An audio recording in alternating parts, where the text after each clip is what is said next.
Oke, yo, halo semuanya dan balik lagi sama gua Denberg di sini dan ya ini karena ada teman gua juga request ya. Jadi yang mau gua bahas kali ini tutorial ya. Jadi kalau kalian programmer ya atau mahasiswa IT lah atau pokoknya yang lagi belajar coding ya, kalian bisa lihat di sini ya. Ini adalah tema VS Code gua. Sedikit wibu sim ya, tapi kenapa enggak ya kan? Karena kenapa sih kita perlu ngatur tema kita custom sendiri? Karena menurut gua ya, tema yang terlalu bland itu bikin kalian bosen kalau ngoding ya. Kalau ngoding itu sebenarnya nggak cuma ngoding sih, belajar apapun. Sebelum kalian belajar itu yang paling utama itu pasti motivasi. Jadi kalau kalian nggak tertarik, nggak minat, ya percuma. Informasinya itu bakal sulit masuk ke otak ya.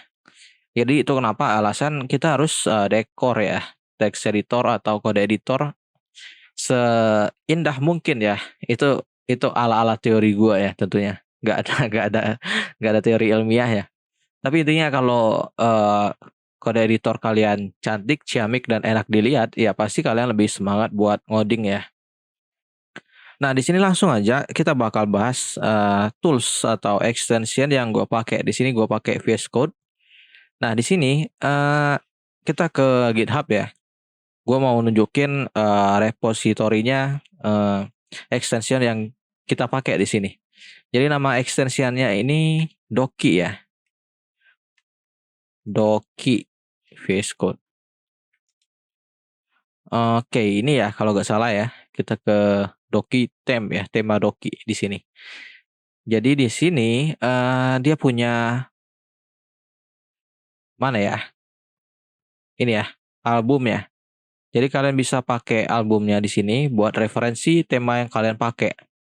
Di sini dia bisa custom juga kelebihan dari Doki ini, walaupun ada beberapa pro dan kontranya ya. Jadi yang gue bahas ini yang pro-nya dulu, kelebihannya dulu.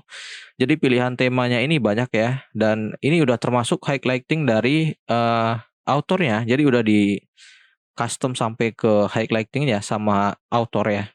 Dan itu sangat sangat bagus sih kalau gue bilang ya, karena kalian nggak perlu ngatur satu-satu ya. Kalau kalian custom sendiri, berarti kalian perlu ke setting JSON atau UI ya. Tapi biasanya kalau ke ngatur warna itu jatuhnya ke JSON. Kalian nambahin sendiri codingannya. Dan di sini dia udah dikerjain semua sama si autornya. Bahkan kelebihannya di sini kalian nggak cuma ganti warna doang, nggak cuma warna, nggak cuma highlighting, tapi kalian bisa lihat di sini. Dia juga punya background ya. Backgroundnya ini udah glass pane, jadi enak banget dilihat dan uh, colornya, warnanya ini ya, warnanya ini kalau kalian lihat karena dia glass pane, jadi codingan kalian ini lebih ke highlight, lebih ke baca ya, lebih kelihat dibanding backgroundnya. Jadi itu kelebihannya ya, salah satunya kenapa glass pen ini menurut gue enak aja di sini buat ngoding ya. Walaupun ada beberapa kekurangan ya. Kalau di gua ini yang udah gua custom, ini ketika blockingnya ini karena warna backgroundnya sama dengan warna highlight gua kayak gini. Jadi ini sedikit sulit dibaca ya. Walaupun kalian bisa coba otak-atik sendiri ya yang mana yang enak. Tapi di sini ya kalian install aja kayak biasa ya. Jadi di sini kita ke extension, langsung aja Doki kayak gini di sini, dan di sini ada beberapa warning sih yang perlu kalian pahami ya. Oke, di mana ya? Ini ya. Jadi ketika kalian install Doki theme itu biasanya ada stiker dan background ya. Jadi ketika kalian melakukan perubahan dengan Doki ini nanti bakal ada notifikasi kalau VS Code ini nggak support karena dia ngekorup si VS Code-nya ya dengan cara memodifikasi CSS. Jadi ini risky kalau kalian custom dari Doki-nya. Jadi Doki ini dia ngasih user pengguna itu kalian bisa custom sendiri. Ini bisa jadi pedang bermata dua. Di satu sisi kalian bisa ngatur kayak gua ya. Tapi dengan custom kalian punya resiko buat ngacauin VS Code kalian karena dia mainin CSS langsung dari VS Code-nya. Dan ini caranya kalau kalian pengen lihat di sini, nanti dia bakal ada unsupport ketika kalian melakukan perubahan di bagian kanan bawah ini, di bagian notifikasi. Nah, cara ngatasinnya buat ngilangin unsupport warning ini, kalau gua biasanya gua toggle dan di stop mode ya. Jangan ganggu modenya. Dan ini tetap bakal ada, tapi gak bakal muncul pesan di atasnya. Jadi dia bakal kesimpan. Kalau ada notifikasi baru, dia biasanya ada tanda titik di tanda belnya ini. Jadi tetap bisa kalian tahu kalau ada notifikasi, tapi isi notifikasinya itu gak langsung kebuka ya. Jadi kayak gitu sih, buat ngatasin warning ya kalau gak disupport. Nah, cara installnya sendiri ada beberapa ya. Pertama ini kan di awalnya ini ada di awal ini udah dikasih contoh demo ya, cara step by stepnya. Jadi yang pertama kita pilih tema warnanya ya. Jadi di sini kita bisa theme color preference kayak gini di paling atas sudah ya. Kalian bisa atur sesuai yang kalian mau. Di sini yang gua pakai adalah punyanya RAM ya. Dari karakter ReZero. Ini tema warna doang ya, tapi gak ada ininya, gak ada karakter stiker atau background atau wallpapernya. Jadi warnanya doang di sini. Jadi kalau sudah ya tinggal pilih doang, biasa aja, ntar warnanya berubah kok. Nah, sesudah itu kalian bisa doki install. Di sini udah ada pilihannya. Kalian bisa install apapun yang kalian mau ya karakter ya yang ada di dokinya. Secara default doki ini udah banyak banget sih. Kalian bisa buka di album ini untuk lihat referensi stikernya kayak gimana atau backgroundnya kayak gimana. Kalau sudah install aja kayak biasa, mungkin bakal ada perintah buat reload ya. Nanti di notif juga ada menu buat quick reload dan unsupport warning ya. Karena kalian melakukan perubahan ke CSS dari VS Code-nya ini. Jadi memang uh, ya kayak gitulah pokoknya. Memang ada notif unsupport tapi bukan berarti bakal ada korup, tampilannya rusak atau gimana, gak ada selama kalian pakai temanya yang default ya. Jadi untuk custom sekarang kita bakal bahas customnya. Untuk custom ini simple banget sih, ada 3 ya. Ada 3 kalau custom itu. Yang pertama kita bisa custom stiker di bagian kanan bawah ini nih ya. Kedua kita punya background. Background ini ada 2 jenis. Jadi untuk yang kedua ini dia background ketika tab baru dibuka. Dan ketiga itu tabnya kosong ya. Jadi itu ada 3 yang bisa kalian custom. Cara customnya simple banget di sini. Tinggal ke setting aja ya. Setting kita langsung yang UI aja biar gampang ya. Terus kita ke doki kayak gini. Dan di sini ada 8 pilihan customization ya, pengaturan ya. Yang pertama kita punya background enable. Jadi ketika kalian install nanti backgroundnya langsung ke ganti ya. Dan di sini ada pad. Ini kalau kalian mau custom backgroundnya. Dan ketiga kita punya status bar name di sini. Di sini ya di paling bawah ini. Jadi namanya bakal berubah nanti kalau dirubah. Terus kita punya CSS dan sekali lagi gue bilangin kalau CSS itu kalian harus hati-hati placingnya karena dia ngerubah value CSS dari VS Code-nya. Jadi kalau bisa bentrok atau ya bentrok pokoknya. Kalau nanti ada bentrok antar elemen karena dia CSS, mungkin posisi dari VS Code-nya jadi kacau nanti. Jadi kalian harus hati-hati ya merubah value CSS-nya. Intinya kalau value-nya gak kegedean, VS Code kalian bakal aman. Itu sih yang bisa gua bilangin di sini. Dan iya, sama aja sih ini stiker, kemudian ini wallpaper ketika tab-nya ada ya dibuka gitu. Nah, di sini yang perlu kalian perhatikan ya buat CSS sekali lagi ini karena memang risky ya, karena gua bilang sekali lagi ini risky karena gua udah ngalamin sendiri ya. Jadi kalau di top ini anchor-nya ini gua ganti ke 10% karena kalau dia di kosong itu posisi gambarnya jadi full body dan di tengah. Jadi kepalanya gak kelihatan kalau di gambar gua ya. Makanya di sini topnya 10% aja. Sebenarnya asal gak kecil-kecil amat, gak gede-gede amat, ya penting sesuai aja sih. Nanti bakal ke bagian atas ya anchor-nya karena gua pakai top. Pokoknya kalau dari pengalaman gua, size-nya itu jangan gede, jangan 50%, jangan di atas 50% lah, atau jangan di 40%. Yang kira-kira yang kecil aja sih buat anchor-nya doang. Anchor ya, anchor atau anchor. Pokoknya itulah ya.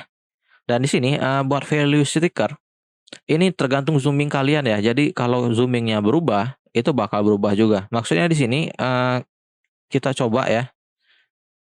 Di sini aja sih. Oke. Di sini ya. Ketika gua zoom kode kayak gini,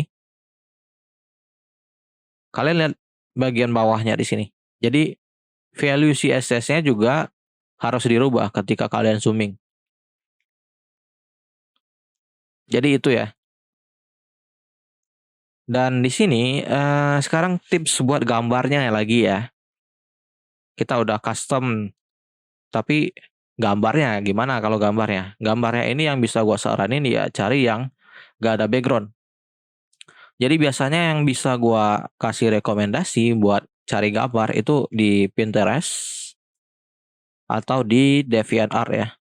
DeviantArt. Nah, untuk gambar gua rasa itu gak masalah sih gambarnya. Karena kalian penggunaannya buat personal use ya. Sekarang kita cari aja misalkan pakai gambar tema gua ya.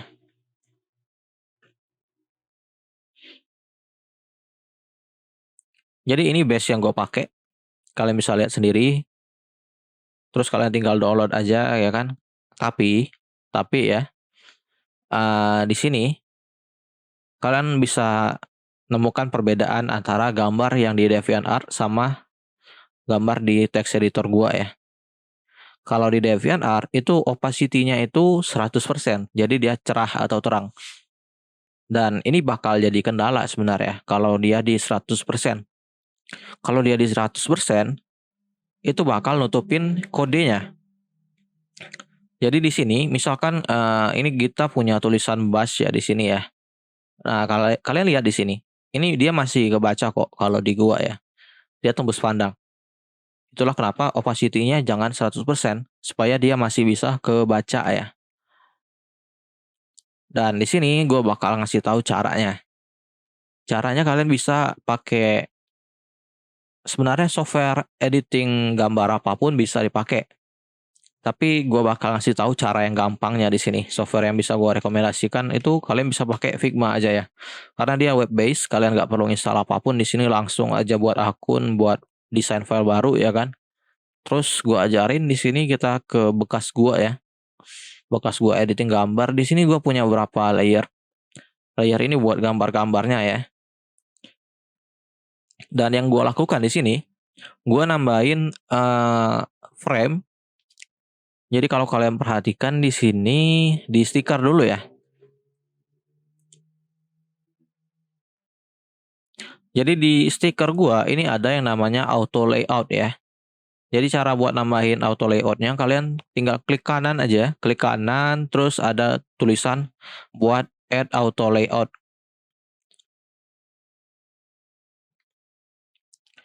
Dan posisinya itu biasanya di sini ya.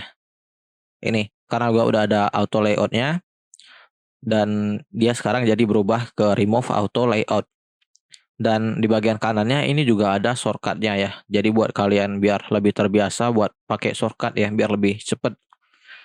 Dan untuk ini buat auto layoutnya secara default dia ini punya padding atau spacing antara item di nilai 10 ya. Dan di sini gua ubah ke 0. Kenapa kita kasih auto layout di sini? Ini buat maskingnya supaya gambarnya ketika diekspor dia bakal gak ada background. Jadi kalau diekspor ya ekspor aja kayak biasa, dia bakal download dan selesai kayak gitu. Dan kalian bakal masukin pad dari gambarnya ada di mana di customnya nanti. Kayak gini ya. Itu untuk background tembus pandangnya ya, karena dari DeviantArt juga kan udah tembus pandang.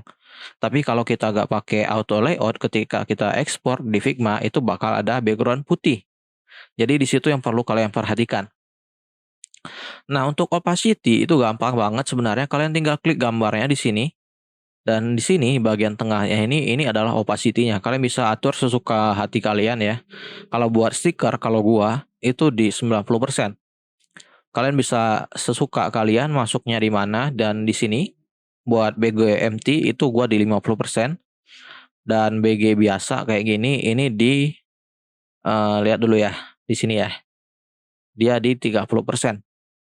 Ya mungkin ini doang sih, kalian bakal bisa custom-nya. Tapi sekali lagi ini udah sering gua bilangin, kalau custom ya kalian harus paham resikonya ya.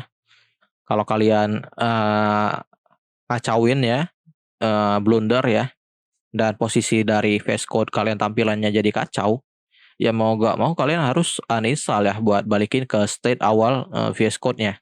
Jadi kalian uninstall dan install ulang, baru kalian rubah lagi value-nya. Mungkin ini doang sih. Semoga membantu ya. Jangan lupa di like, share, dan subscribe kalau videonya membantu. See you next time.